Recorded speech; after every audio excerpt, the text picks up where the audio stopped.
4 ኪሎ ባንድ እግሩ ቆመ። አብይ በባለስልጣናቱ ላይ ዛቱ። ጠቅላይ ሚኒስትር አብይ አህመድ ከተፎካካሪ የፖለቲካ ድርጅት መሪዎች ጋር በነበራቸው ውይይት ኢሃፓ ስብሰባውን አቋርጦ መውጣቱ ተሰምቷል። ኢሃፓ ጠቅላይ ሚኒስትር አብይ ትናንት ረቡዕ በጽህፈት ቤታቸው ከፖለቲካ ፓርቲ ተወካዮች ጋር በወቅታዊ የሀገራዊ ጉዳዮች ዙሪያ ካደረጉት ውይይት ረግጦ መውጣቱን የፓርቲው ዋና ጸሐፊ ሚስጥረ ስላሴ ታምራት አረጋግጠዋል።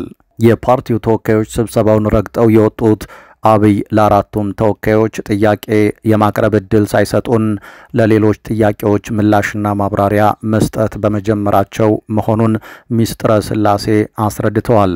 ተወካዮቹ ከአዳራሽ ሲወጡ የጠቅላይ ሚኒስትር ጽህፈት ቤት ኃላፊ ዓለም ፀሐይ ለምን ረግጠው እንደወጡ እንደጠየቋቸውና ምላሽ እንደሰጡ ታውቋል።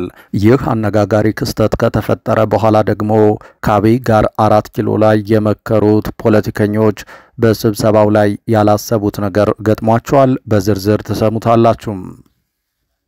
በኢትዮጵያ አሳዛኝ ጥቃት ተፈጸመ። መከላከያ ወደ ኋላ አፈገፈገ። ህዝቡ የጥቃቱ ሰለባ ሆነ። ከአንደኛው የኢትዮጵያ ጥግ አሳዛኝ ዜና ተሰምቷል። መከላከያ ወደ አደገኛው ቀጠና ቢጠጋም በባለስልጣናቱ ትዕዛዝ እንዲመለስ ሆኗል። ይህንን ተከትሎ በርካቶች ጉዳት ደርሶባቸዋል። የሞቱም እንዳለ ተነግሯል። በዝርዝር ተሰሙታላችሁ። እስራኤል አልቻለችም፣ አሜሪካ ገባች። የሁለቱ ሀገራት ጦርነት ከተጀመረ 1 ሳምንት እንደፍኗል። በሳምንቱ ጥቃት ውስጥ በርካታ ውድመቶች ደርሰዋል። አሁን ባለው ሁኔታ እስራኤል አንድ ፈታኝ የተባለ አስቸጋሪ ሁኔታ የገጠማት መሆኑን መረጃዎች እያመለከቱ ነው። ከዚሁ ጋር በተያያዘም መፍትሄው የአሜሪካ እርዳታ ብቻ ነው እየተባለ ሲሆን፣ ኢራን በአንጻሩ አሜሪካ ወደ ጦርነቱ የምትገባ ከሆነ ጥቃቴ ወደ አሜሪካ ይዞራል እያለች ነው። ትራምፕ ጦርነቱን ለመቀላቀል ቁርጥ ያለ አቋማቸውን ሊገልጹ አልቻሉም። ትናንት የተናገሩት በቀጣዩ ቀን እየፈረሰ ነው። በዝርዝር መረጃውን ይዘናል፣ የምታደምጡት ይሆናል። በአማራ ክልል በተለያዩ አካባቢዎች በመንግስት ጦርና በፋኖ ኃይሎች መካከል የሚደረገው ውጊያ ዛሬም ተጠናክሮ ቀጥሏል። የፋኖ መሳሪያዎችን አስመልክቶ ጀነራሉ ትዕዛዝ ሰጥተዋል። በጉዳዩ ላይ ዝርዝር መረጃ ይዘናል፣ ተሰሙታላችሁ። ሰላም ጤና ይስጥልን። በመላው የዓለም ክፍል የምትገኙ ክቡራትና ክቡራን የኢትዮስ ሚዲያ ቤተሰቦች እንደምን ቆያችሁ? እነሆ ከተለያዩ ታማኝ መረጃ ምንጮች የደረሱንን አዳዲስ መረጃዎች ይዘን ቀርበናል። ለቻናላችን አዲስ የሆናችሁ ካላችሁ ሰብስክራይብ አድርጉ። ቪዲዮውንም ላይክ እና ሼር በማድረግ ጀምሩ። በቀጥታ ወደ መረጃዎቹ አለፍን። እስከ መጨረሻው ተከታተሉን። በአማራ ክልል የተለያዩ አካባቢዎች ውጊያው አሁንም ተጠናክሮ ቀጥሏል። በፋኖች የገቡ ከባድ መሳሪያዎች ምርመራ ይደረግባቸው ሲሉ ጀነራሉ አቅጣጫ መስጠታቸው ተሰማ። ወታደራዊ ምንጮቻችን እንደገለጹት ሰሞኑን በፋኖ እጅ ዘመናዊ መሳሪያዎች ሳይገቡ አልቀሩም በሚል መከላከያ አካባቢ አቅጣጫ ተሰጥቷል ተብሏል። ከተለመዱት የቡድን መሳሪያዎች ባለፈ የአየር ተወንጫፊ አጫጭር ርቀት መሳሪያዎች በፋኖ እጅ ሳይገቡ አልቀረም የሚል ግምገማ መከላከያ ውስጥ እንደሰሙ እነዚህ ወታደራዊ የመረጃ ምንጮቻችን ጠቁመዋል። ይህንኑ ጉዳይ በቴክኒክና በመረጃ በኩል እንዲጣራ ጀነራል ጌታቸው ጉዲና ግብረ ኃይል አቋቁመው ትዕዛዝ ሰጥተዋል ነው የተባለው። በፋኖች ገብተዋል የተባሉት መሳሪያዎች በስም ባይጠቀሱም የአጭር ርቀት ተወንጫፊ ሚሳኤል አይነት መሳሪያዎች እንደሆኑ መረጃዎች አመልክተዋል። ድንጋጤ ውስጥ የገባው አገዛዙ የቴክኒክና የመረጃ ጉዳዮች እንዲጣሩ ግብረ ኃይል አቋቁሞ ምርመራ እያካሄደ መሆኑ ተሰምቷል። ከሰሞኑ ለየት ባለ ሁኔታ የሪፐብሊካን ጋርዶች ብቻ ይጣጠቁት የነበረ መሳሪያ በፋኖ እጅ ገብቶ በተለያዩ ግንባሮች የሚገኙ የፋኖ አባላት ታጥቀውት በፎቶና በቪዲዮ መውጣቱ ያገዛዙን ሰዎች ማስጨነቁን የተነገረው። የሪፐብሊካን አባላት ብቻ የሚታጠቁት ይህ መሳሪያ በፋኖ እጅ እንዴት ሊገባ ቻለ የሚለው ጥያቄ ውስጥ ገብቷል።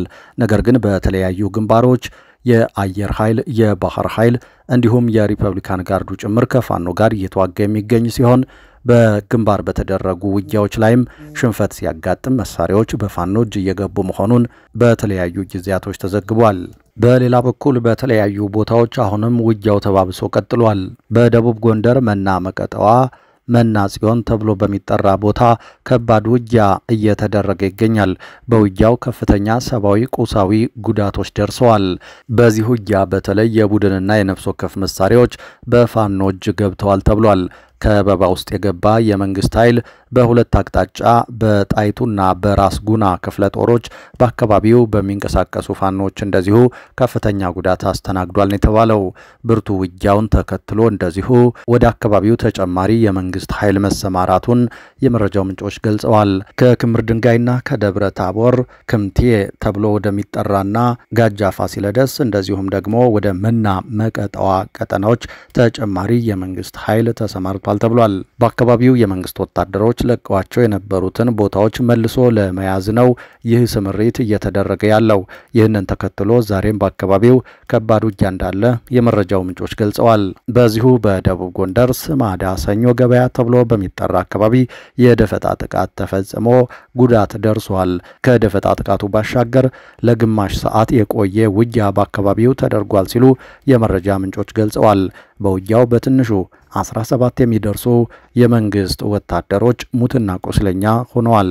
በፋኖ በኩልም 2 ሞት በወቅቱ በተደረገው ውጊያ ተመዝግቧል ተብሏል። 4 ንጹሃን ተረሽነዋል። ይህንን ያደረጉትም ጥቃት የደረሰባቸው የመንግስት ወታደሮች በአካባቢው ንጹሃን ላይ ግድያ ፈጽመው 4 ሰዎችን ህይወታቸው እንዲያልፍ አድርገዋል ነው የተባለው። 4 ኪሎ በአንድ እግሩ ቆመ። አብይ በባለስልጣናቱ ላይ ዛቱ። ጠቅላይ ሚኒስትር አብይ አህመድ ከተፎካካሪ የፖለቲካ ድርጅት መሪዎች ጋር በነበራቸው ውይይት ኢሃፓ ስብሰባውን አቋርጦ መውጣቱ ተሰምቷል። የፓርቲው ሊቀመንበር በመድረኩ በመንግስት የተከናወኑ የልማት ስራዎችን ማወደስ ይገባ ነበር ሲሉ ጠቅላይ ሚኒስትሩ ምላሽ ከመስጠታቸው በፊት አቋርጠው መውጣታቸውን ተናግረዋል። ኢሃፓ ጠቅላይ ሚኒስትር አብይ ትላንት ረቡዕ በጽህፈት ቤታቸው ከፖለቲካ ፓርቲ ተወካዮች ጋር በወቅታዊ ሀገራዊ ጉዳዮች ዙሪያ ካደረጉት ውይይት ላይ ረግጦ መውጣቱን የፓርቲው ዋና ጸሐፊ ሚስጥረ ስላሴ ታምራት አረጋግጠዋል።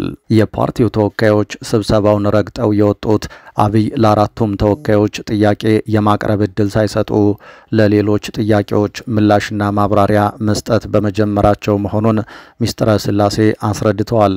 ወሳኝና ጠንከር ያሉ ጥያቄዎች እንደነበሯቸው ሆኖም ለማቅረብ ዕድል ማግኘት እንዳልቻሉ የጠቀሱት ሌላኛው የመድረኩ ተሳታፊ የኢሃፓ ስራ አስፈጻሚ አባል አቶ ይስሐቅ ወልዳይ በመድረኩ በመንግስት የተከናወኑ የልማት ስራዎችን ማወደስ ይበዛ ነበር ሲሉ ጠቅላይ ሚኒስትር አብይ ምላሽ ከመስጠታቸው በፊት አቋርጠው መውጣታቸውን ተናግረዋል። ተወካዮቹ ከአዳራሹ ሲወጡ የጠቅላይ ሚኒስትር ጽህፈት ቤት ኃላፊ ዓለም ፀሐይ ጳውሎስ ለምን ረግጠው እንደወጡ እንደጠየቋቸውና ምላሽ እንደሰጡ ታውቋል። ይህ አነጋጋሪ ክስተት ከተፈጠረ በኋላ ደግሞ ከአብይ ጋር 4 ኪሎ ላይ የመከሩት ፖለቲከኞች በስብሰባው ላይ ያላሰቡት ነገር ገጥሟቸዋል።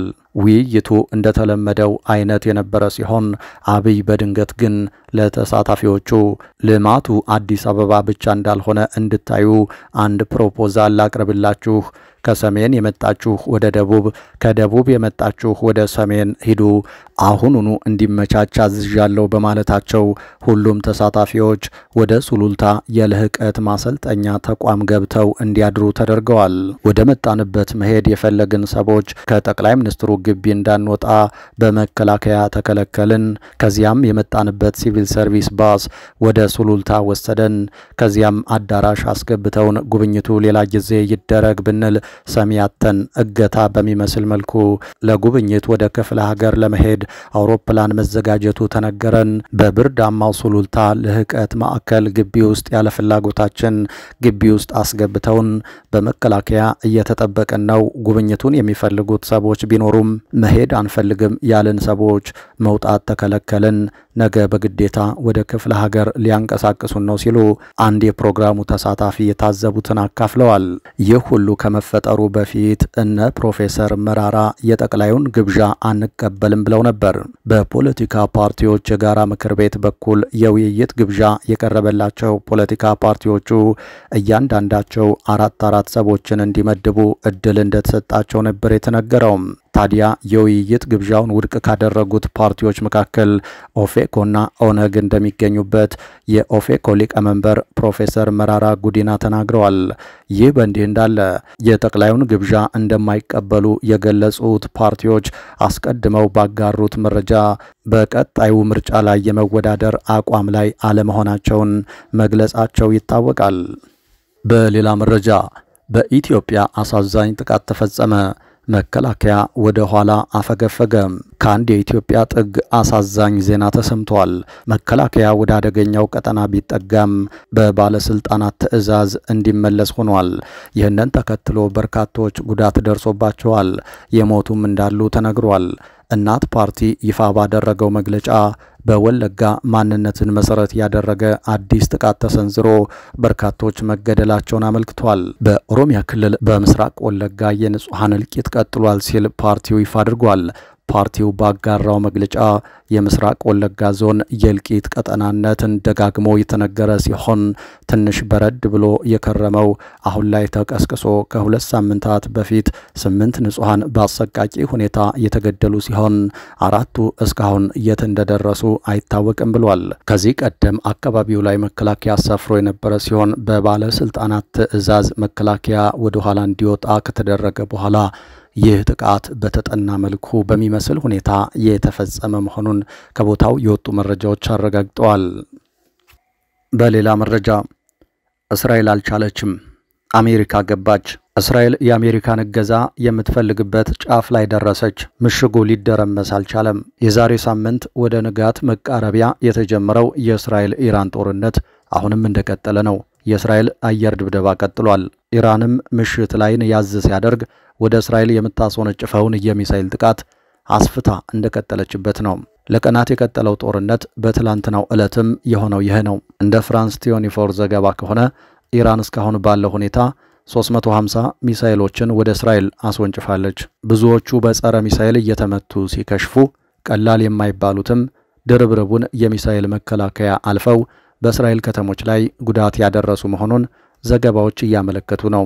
እስራኤል እነዚሁ ሚሳኤሎች እዛው ኢራን እንዳሉ ለማውደም ከፍተኛ የአየር ጥቃት ርብርብ እያደረገች መሆኑ ታውቋል። በዚሁ የአየር ጥቃት ኢራን የኒውክሌር ማዕከላት፣ የሚሳኤል ክምችት ቦታዎች እንደዚሁም ልዩ ልዩ ወታደራዊ መሰረተ ልማቶች ኢላማ ተደርገዋል። ከምድር በታች ተራራንና ዋሻዎችን ተገን አድርገው ከዚህም በተጨማሪ በኮንክሪት ጭምር የተገነቡት የኢራን የኒውክሌር ማዕከላት ለየትኛውም የእስራኤል የአየር ጥቃት በቀላሉ የሚነቀነቁ ሆነው አልተገኙም። ከዚህ ውጪ በምድረ ገጽ ወይም በላይኛው የምድር ክፍል ያሉት ግን ሙሉ በሙሉ ሊባል በሚችል ደረጃ ውድመቶችን ያስተናገዱ መሆኑን መረጃዎች እያመለከቱ ነው። በተጨማሪም የእስራኤል አየር ኃይል ርብርቡ ሆኖ የታየው የኢራን ሚሳኤሎች ላይ ነው። ኢራን አሁንም በእስራኤል ላይ ሚሳኤሎችን ማስወንጨፏን ቀጥላበታለች። እነዚህ ሚሳኤሎች የእስራኤል ራስ ምታት ሆነው እንደቀጠሉ ነው። ከሚሳኤሎቹ ያልተቋረጠ ጥቃትና የዕለቱ ሽብር ጋር በተያያዘም መቼ ሊቆም ይችላል? የሚሳኤሎቹ ላንቃ የሚዘጋው መቼ ነው የሚለው ጥያቄ በበርካታ እስራኤላውያን በኩል እየተጠየቀ ይገኛል። የእስራኤል ከተሞች ሃይፋ፣ ኢየሩሳሌምና ቴል አቪቭ አሁንም ሽብርና ጭንቅ ላይ ናቸው። ኢራን ሚሳኤል ተኮሰች፣ ወደ መጠለያ ግቡ የሚል ያደጋ ድምጽ በየደቂቃው ከተሞችን ማሸበሩን እንደቀጠለ ነው። በሌላ መረጃ የሸገር ከተማ አስተዳደር ለሚያስገነባቸው የዞን ጽህፈት ቤቶች እድሮች እያንዳንዳቸው 10,000 ብር እንዲያዋጡ በደብዳቤ አዘዘ። የመንግስት ተቋማት የራሳቸውን ህንጻ ገንብተው መሰረተ ልማት አሟልተውና የሰራተኛ ደሞዝ ከፍለው ካበቁ በኋላ በአካባቢያቸው ለሚገኙ ህብረተሰብ ተኮር ተቋማት ደግሞ ከተረፋቸው ሲያጋሩ በብዛት ይስተዋላል። ይህ የተለመደ አሰራር ግን በቅርብ ጊዜ በብዙ የኢትዮጵያ አካባቢዎች እየተለወጠ ይገኛል። በዚህም የመንግስት ተቋማት መልሰው የሚያገለግሉትን ህዝብ እንደ ዞን ጽህፈት ቤትና የገዢ ፓርቲ መሰብሰቢያ አዳራሽ ብር አዋጡ ሲሉ ይታያል። ለዚህ ማሳያ የሚሆነው ከትናንት በስቲያ ግንቦት 10 2017 ዓ.ም በሸገር ከተማ አስተዳደር ስር በሚገኘው የኮየ ፈጬ ክፍለ ከተማ የቀርሳ ገተኑ ዞን የተጻፈ ደብዳቤ ነው። የዞኑ ሰብሳቢ አቶ የሸጥላ ክፍሌ በስፍራው ለሚገኙ በርካታ አደሮች በጻፉት ደብዳቤ የዞኑ ጽህፈት ቤት ህንጻ ግንባታ በገንዘብ እጥረት መጓተት ስላጋጠመው እድሮች በነፍስ ወከፍ 10,000 ብር እንዲያዋጡ አሳስበዋል። ሁሉንም የእድር ማህበራት በኔነት ስሜት ለዚሁ ግንባታ እንዲያዋጡ በማድረግ ላይ ስለሆነን የኛም ዞን በስሩ ያሉት የእድር ማዕከላት 10,000 ብር እንዲከፍሉ ወስነናል የሚለው ደብዳቤው ክፍያው እስከ ሰኔ 13 2017 ዓ.ም እንዲከፈል አሳስበዋል። መረጃውን ለሚዲያ ያደረሱት የአካባቢው ነዋሪዎች ቤታቸውን በግዴታ ቀለም ቀቡ፣ አዲስ አጥር እጠሩና አሮጌ ግንባታ ፍርሱ ሲባሉ ቆይተው አሁን ደግሞ ለክፉ ጊዜ ብለው ያቋቋሙት እድር ጋር መምጣታቸው እንዳስገረማቸው ተናግረዋል። የኮሪደር ልማት ተብሎ ያ ሁሉ ገንዘብ ሲፈስ አይተናል። ለምን የመንግስት ህንጻዎችንም ራሳቸው አይሰሩም? በመዋጮና በኑሮ ውድነት የደቀቀውን ህዝብ በዚህ መልኩ ይበልጥ መቀጥቀጥ ምን ማለት ነው በማለት ጥያቄያቸውን አቀርበዋል። ከሸገር ከተማ በተጨማሪ እንደ ሲዳማና አፋር ባሉ ክልሎችም የብልጽግና ፓርቲ ጽህፈት ቤት ግንባታ ማስጨረሻ በሚል ህብረተሰቡ ገንዘብ በግድ እንዲያዋጣ እየተደረገ መሆኑን ከዚህ በፊት መዘገባችን ይታወሳል። ክቡራትና ክቡራን አድማጭ ተመልካቾቻችን ከኢትዮስ ሚዲያ ለዚህ ሰዓት ያዝናቸው አዳዲስ መረጃዎች እነዚህ ናቸው። ከቆይታ በኋላ በሌሎች መረጃዎች ድጋሚ እንመጣለን። እስከዛው ሰላም።